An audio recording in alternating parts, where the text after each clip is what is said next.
संध्या के बेला अघोर गोकुल तक बाजार हाथ पर गला बंद होने लगिया बंगला मोही डाले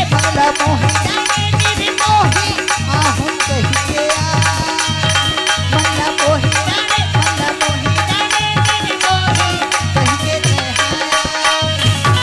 सारी रात कहा गए गोरिया गोरा सारी रात कहा गए गोरिया गोरा सारी रात कहा गए गोरिया गोरा सारी रात कहा गए गोरिया गोरा सारी रात कहा गए गोरिया गोरा काकी सिंथस का सुनना